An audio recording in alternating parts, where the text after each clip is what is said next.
Bonjour à tous, aujourd'hui nous allons parler des erreurs fatales du match Algérie versus Cameroun et analyser les pièces maîtresses de l'arbitrage. Nous commençons par préciser que dans les règles de la FIFA, un gardien dans sa surface est protégé et sa sécurité est primordiale, et selon la loi de la FIFA, il devrait faire siffler toutes les infractions contre lui, purement et simplement.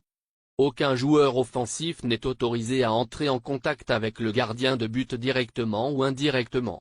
Ici dans le premier but camerounais nous montrerons toutes les infractions commises par l'attaquant dans la surface de réparation.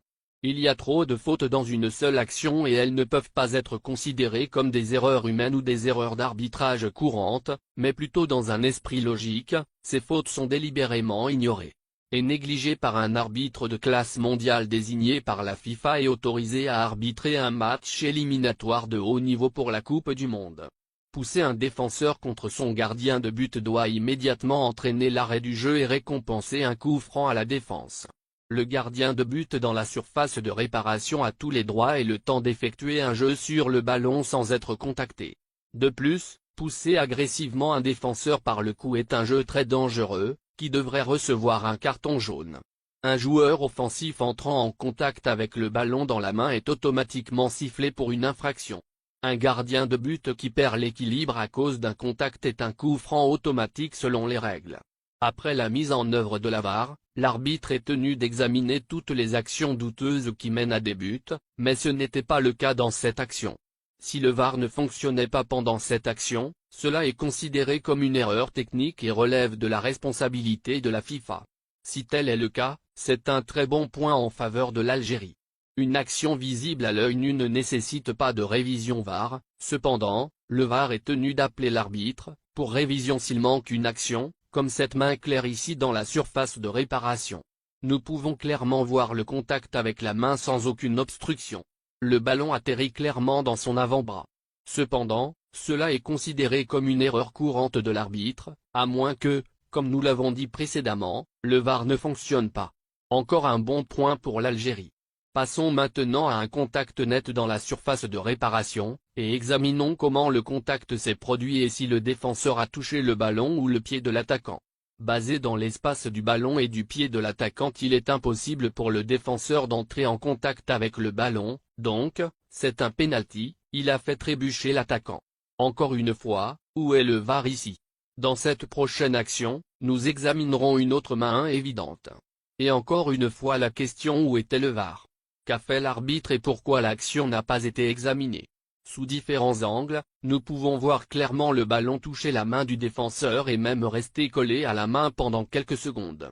L'arbitre n'était pas loin et sûrement, il l'a vu mais ignoré comme toujours. S'il a été appelé par la VAR et n'est pas allé, c'est une autre erreur fatale. Concluons maintenant avec le but de Slimani, et comprenons ce qui constitue une main selon les règles de la FIFA, et avec quelle partie du corps un joueur peut entrer en contact. Dans cette action démesurée, les règles de la FIFA ont été ignorées et plutôt pas appliquées comme elles le devraient. Fondamentalement, une épaule et le haut de l'épaule ne constituent pas un contact illégal ni considéré comme une main. En observant à nouveau où le ballon a atterri et quelle partie du corps a touché le ballon. Dans cette action, Slimani s'est élevé alors que le ballon était en l'air, et il n'a pas levé le bras ou la main au-dessus de son épaule et sa tête inclinée.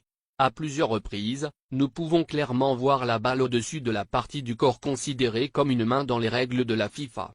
Si, nous voulons être très conservateurs à propos de cette action, le résultat ne devrait pas être concluant, et le but devrait être accordé comme dans le jeu en direct. Utilisons un peu de bon sens et voyons si nous pouvons déterminer la trajectoire de la balle, et sous différents angles, voyons si nous pouvons déterminer que la balle a touché à 100% la main de Slimani. En se basant sur le mouvement du ballon après contact, on peut deviner le sens de déplacement du ballon dans les airs par rapport à la partie qui a touché le ballon. Et avec l'altitude de la balle, on peut assez conclure l'approximation, le mouvement de la balle loin du corps et dans quelle direction. Avis après la vérification VAR. Remarquez comment le VAR en bas de votre écran a conclu qu'il s'agissait d'un but valide. Remarquez également comment l'arbitre pointe son avant-bras. Le ballon n'a pas touché cette partie. Clairement un geste vicieux. Il y a ici un conflit entre le VAR et l'arbitre. Est-ce un dur proof en faveur de l'Algérie? On ne sait pas. Discutons brièvement des règles d'un handball avec quelques illustrations.